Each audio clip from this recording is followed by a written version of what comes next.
You can turn stability and traction control off. Disable like that, and then they're off. No stability, no traction control. But we're not going to do that because it's a sort of rough surface. We're just going to let the car sort itself out in the normal course. But what the car does have is a track mode. Now we've seen this car on videos doing sub 12-second quarter miles. We're not going to do a quarter mile today because the speed limit's 100. So we're just going to do 100 k's an hour. Without sound, video simply does not convey how fast these cars are. Oh my god, look at the MG! This one is deep into Lamborghini territory.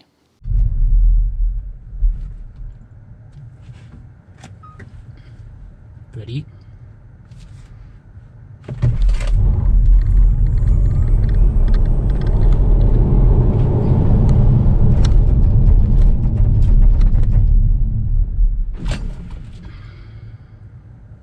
Up we go, 0 to 102 k's an hour in 3.62 seconds. Yeah, this one I actually believe. 0 to 60, 1.82, 0 to 80, 2.53, 0 to 100, 3.46. It absolutely launched. That is ridiculous. It seems like years ago, but it's just 15 months since we first drove the little MG4 Essence. Finally, here was an affordable rear-wheel drive electric car that Mark actually enjoyed. Chuck it in, Mark. Stamp of approval. You can see the review here. Now, never mind that it looked a bit jaggy and everyone our age insisted on saying, that's not a real MG, that's just a Chinese shitbox. Well, I was the proud owner of an MGB back in the day, and they're part right. This thing is nothing like the MGB I proudly owned. This one has a roof, is way too fast, it handles, stops and doesn't squeak, rattle, break down, rust before you rise and leave its body fluids in large puddles underneath. Anyway, Mark and I couldn't wait for the XPower version. Double the horsepower, all-wheel drive, and a few months later MG gave me one to try. Now sadly Mark missed out. He was overseas, so I reviewed it with Andrew Bollum, my tarmac rally driver, and he was blown away, as was his little i20N trying to keep up.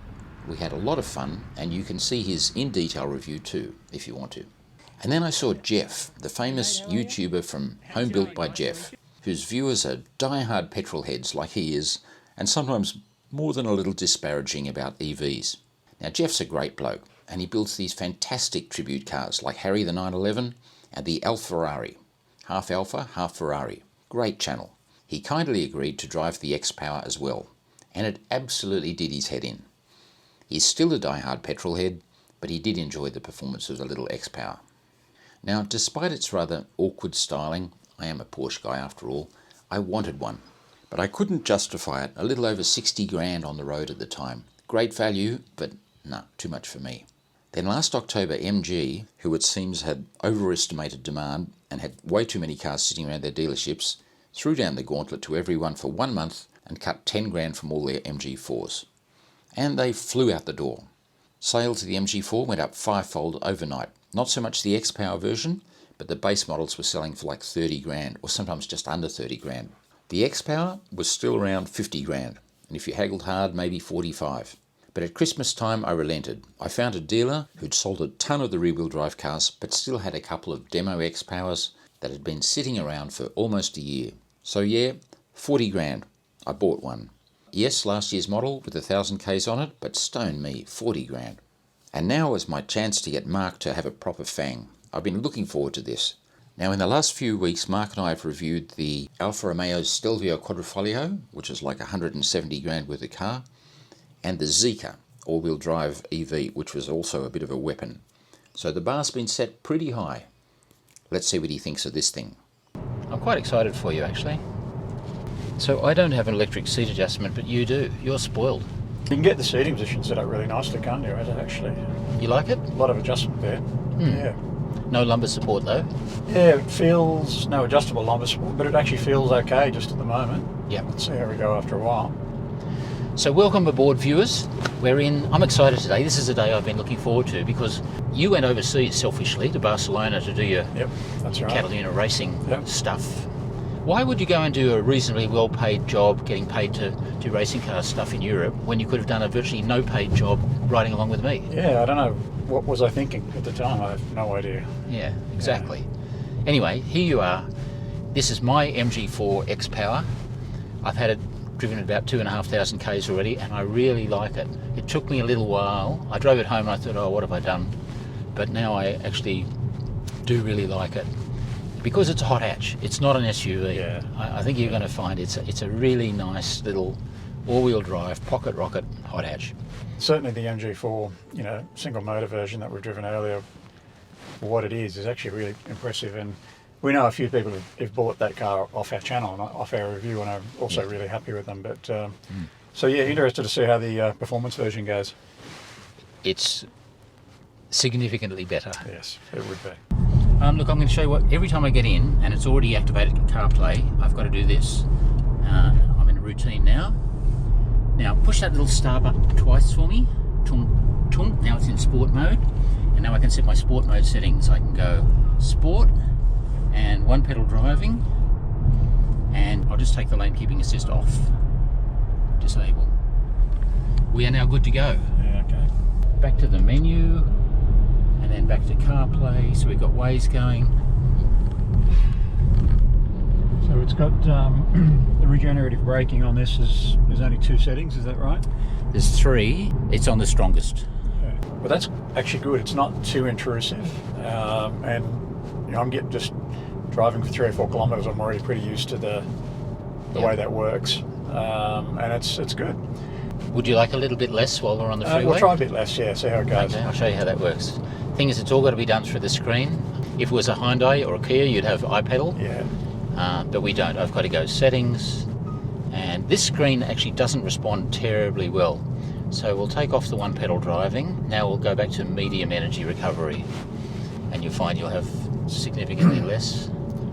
The dash and stuff is a little bit last generation.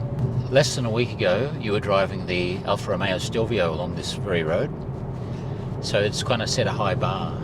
They both accelerate the same from 0 to 100. But that car costs, wait for it, 4 times as much as this car. The question will be, what will it be worth in 3 years' time, Stu? I don't care, because I'll still be driving it in 3 years' time.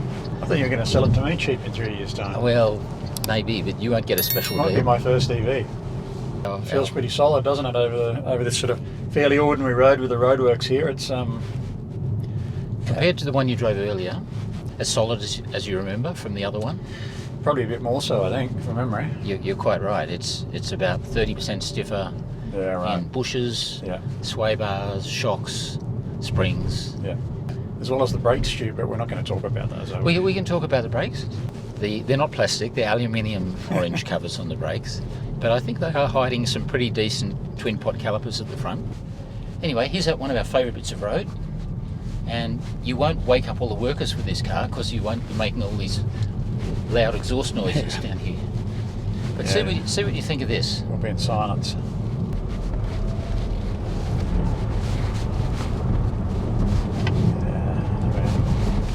Just a burst of speed, isn't it? A little bit of ABS there, over that bump. Yep. It's got pretty decent Bridgestone tyres on it. Yeah. But it's quite harsh, isn't it? As you say, it's shocks and springs are pretty stiff. Yeah. Which is fine. I mean, it's supposed to be a sporty little hatch, right? They have to be to deal with the power. Yeah. And it's got torque vectoring and all that kind of stuff, but there's been some interesting comments from other people about the calibration front to rear, and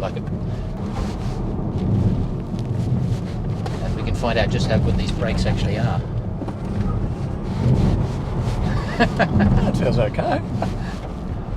Luckily I know this road very well. Yeah, it's good. It's interesting, a little chirp from the tyre. Yeah. Just gets a little, ABS is very sensitive, isn't it? I mean, I'm just braking over those bumps and it's pulling a little bit of ABS in. Do I have to point out the road is a little bit damp? It has rained this morning down here. It's a little bit damp, yeah. It's not too bad though. Yeah, it is chirping that tyre here and there, isn't it? That's a bit unusual. Yeah. That's a calibration thing, isn't it? I mean, it's not destabilising the car at all, it's just it's an observation. Yeah. Yeah, but a little bit of a damp surface down through here in the shade. The damping's feels good. nimble, doesn't it? Yeah. It is skipping a little bit over those bumps. Yeah. It's good through there, isn't it? There's no hint of any understeer at all. You'd expect it to push a little bit through there, wouldn't you? Yeah. Being all-wheel drive, and you mentioned that you probably prefer the configuration to be a little bit more rear biased in terms of power, but that was very impressive through there. Yeah. Silent but deadly. Lateral grip's good too, isn't it? There's that little delay there that comes in and then it sort of goes, right? Yeah.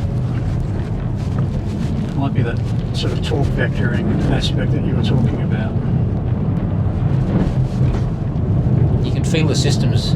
This is hard on my neck. I feel like I'm back in the rally car. Whoosh.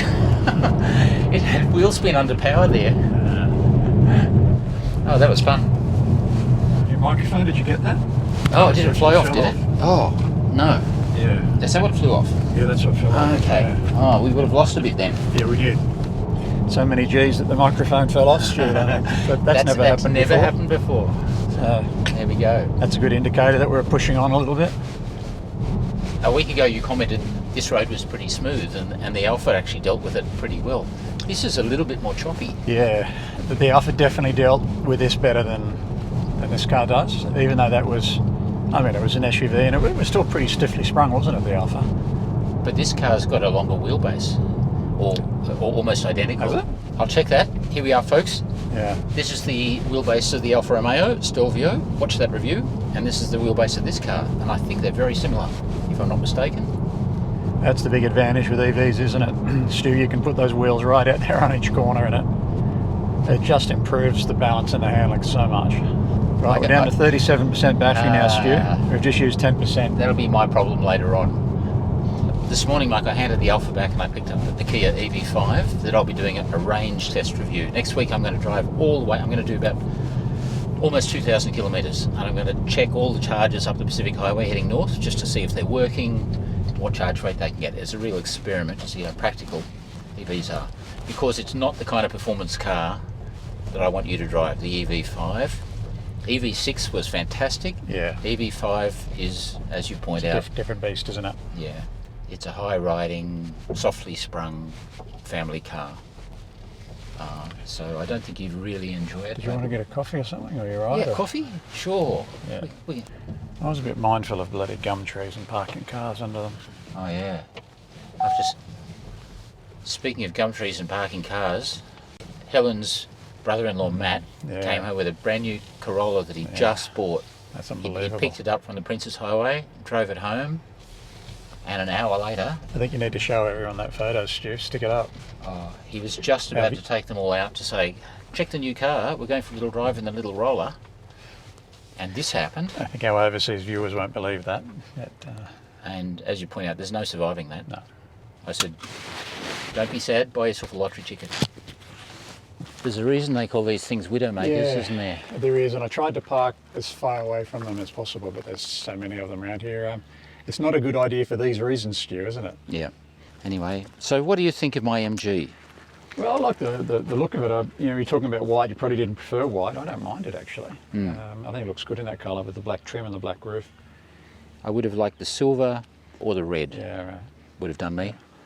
But yeah, they're selling well here. You see a lot on the road, don't you? Not so much of the XPowers. I've seen a few, but it seems to be that everyone's going for the single motor version, which, as we've tested before. Actually, it's pretty good. This is pretty plasticky, to be honest. Listen to that. That sounds pretty. I made the comment it sounds pretty solid, but it does have a bit of a rattle through the tailgate. And our friend Lewis, who's bought one of these, based off our review, has had leaks through the tailgate. Oh yeah. Water leaks. So that's something. Whether or not it was just his car, but it's worth perhaps keeping an eye on with your car, Stu. Okay. But you like the amount of black on it to soften the white. So yeah, I think it looks good. It's a nice contrast. It doesn't look like a fridge. Yeah, it's growing on me. At first, I thought it'll date really quickly, but it's a keeper. Yeah. It's a keeper. I say that about cars and then I sell them, but I do like it. So I'm not worried about the depreciation. It was so cheap to buy. Yeah. What do I care? Yeah. Now, come on, mock my brakes. Ooh, a bit of heat coming off there. Yeah, I was on the brakes down there. There wasn't much regen braking going on. I was using them a fair bit, but good. Yeah, these really are a bit pathetic, Stu, I have to say. So they work though. It seems to brake pretty well. I mean, the performance is good. Yeah. Yeah. What he said. Not a lot of space, about 470 litres or something like that. Not a huge amount. And only 1,100 and something with the seats down. So it's not a big car, it's only 4.2 metres long. The Zika we reviewed was 4.4. The Alfa Romeo last week was 4.7.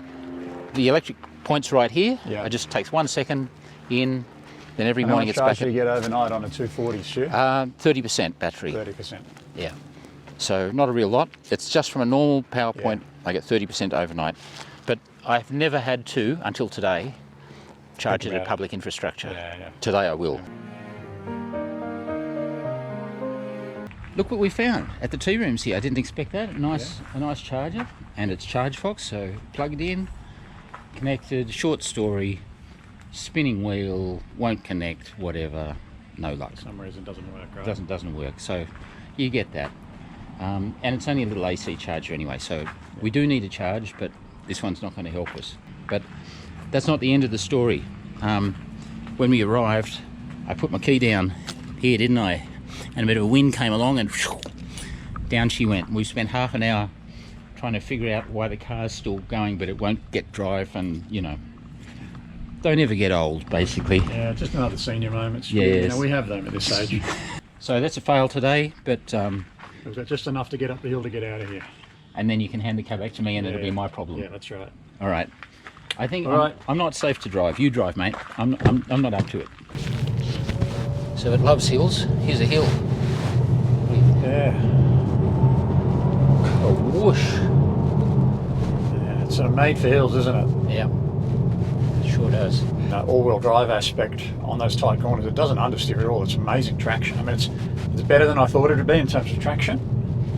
I thought it'd probably push a little bit at the front with the split that we have between front to rear drive, but that's really impressive. But just suspension, initially I felt it is harsh. That you could drive an i30N or my Renault Megane down here and it's harsh suspension, but the suspension will still cope with what's going on. Felt to me like the suspension on this car wasn't really coping with what was happening at the road. Like it just wasn't working quick enough. Losing a bit of grip through suspension, just not keeping up. When Andrew drove it, he felt it was a little too stiff for the road and not quite stiff enough for the track.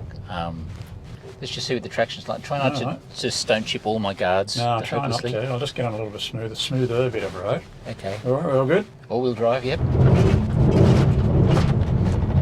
It's very impressive, Stu. Yeah, very impressive, Stu. That's good, isn't it? On that super loose surface. Started with the back. Yeah. And the back was spinning, and then it was just putting a little bit to the front, so that was good. Oh look, we've got no battery and we're in the middle of nowhere. Oh dear. Okay. Range anxiety? Moi? No. Oh look, an emergency charge cable that'll plug into your garage. If we can get to my garage. There is that. Are you mad? People, have you seen someone do dumb stuff like that before? Because I don't think I have. None of the other reviewers do dumb stuff like that. That's why we don't. Not even talking about the cup holders. Who Yeah, cares? and they talk about the fonts on the dash and how many cup holders and whether it's got a USB in the back seat, all those really important things. Who cares? We just want to know how I can get up a hill on a dirt road. How fast is it? I'm loving it. I am not regretting my decision to buy this car at all. Yeah. You know, I can't get Helen out of this car. Her little Golf is playing up at the moment. And I say, oh, take mine, take this car. And now I have to ask her permission to drive my car. She loves it. Do you tell her to leave her money on the fridge for petrol, or? That's a good point, because the electricity bill has gone up $150 this quarter. Has it? Okay. That's interesting. I was wondering how that'd go. But I've only charged at home, and we've added over 2,000 Ks to it. So that $150 has bought us 2,000 Ks of driving. It's still pretty good, isn't it? I think so. Yeah. So we're on adaptive regenerative braking there now, Stu. I think that's a really good setting, because it clearly higher speed is giving you more, lower speed is giving you less. So in terms of regenerative braking, I actually kind of like that feature. I haven't tried it before. Here it is, adaptive. You've got to be very accurate when you're pushing the various buttons. As you point out, it's dangerous. That's why I'm here. So you don't have to. If you've got someone else pushing the buttons for you, it's happy days. But if you're driving this yourself and... Seating position? Yeah. You don't mind the squared off wheel at the top? No, that's all right. It's good. Yeah, I like that. Fairly thick rimmed wheel as well. Steering wheel's great. I mean, ideally adaptive suspension would be fantastic. That's all this car needs, and to take it to the next level. And a few badges on the outside to tell other people that you're into fan. Tell you that you're special. Yeah. A lot of people have told me that over the years. I said, you're special. That's a compliment. I think they meant I'm special needs. Is that the same thing?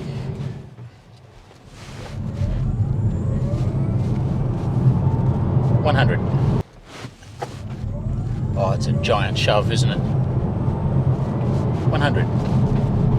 Giant hand that just picks you up and scoops you down the road. Anyway, but what a beautiful day. What a fun car. So here's where we weigh our options. Do we just cruise gently up through these beautiful bends to save the battery, or do we say bugger it? Just give it a serve and I'll deal with it when I get up Give there. it a little bit of a go. All else fails, I can ring my wife and she can come and get me, Stu. Whenever you hear that, I want you to Around slow here. down. Oh, that's good grip. Yeah. That was, Nice little smooth bit of road there, and you can really see how the car hangs on. It's superb. gee. Every time you do one of those, it goes down 1%. Does it? The motor actually makes quite a nice little sound, Yeah. doesn't it? It does have a little bit of sound, doesn't it? Oh, neck. As soon as the road smooths out a bit, Smooth road is beautiful, isn't it, Stu? yeah, that's so good. Alright, we've caught up to our friend in his emotional support vehicle here. He's probably a lovely, lovely person. Or she. Yeah, Mark, that was awesome. Thanks very much. And hey, we finally got you to drive an MG4 XPower. So we're up in lovely Lura, up in the Blue Mountains of Sydney, Mark. This is a nice place. Do you ever come up here regularly? Yeah, a bit. The last 20 years. Overseas viewers, come and visit Sydney. We're about an hour or so west of Sydney, climbing the mountain range. Just about on top of it up here, aren't we? Before it falls back down. About towards 1,000 us. metres above sea level here. And that's why I only got about 20 kilowatt hours per 100k driving up here because of that 1,000 metre altitude climb. Yeah. Going back down, I reckon I could get 5 kilowatt hours per 100k, So but here you go, average it out. I'm At going the roundabout, make a U-turn. that's the Waze lady. I've got Siri, the Waze lady, and the MG lady all arguing for my attention. Yeah, you feel really loved. I do. Would you like one of these to replace your Renault when it finally does what Renaults do and packs it in? Yeah, it's got to last another couple 100,000 k's yet, Stu, I reckon. I'd have to go solar panels and charge from home. We'll see how your experience goes over the next couple of years, Stu, and I'll let you know. Okay. I'm not champing at the bit to get an EV just yet. No, I know you. And I'm really kind of trolling you. You are. In a friendly way, I'm trolling you. But I have enjoyed driving this car, and it's a great car.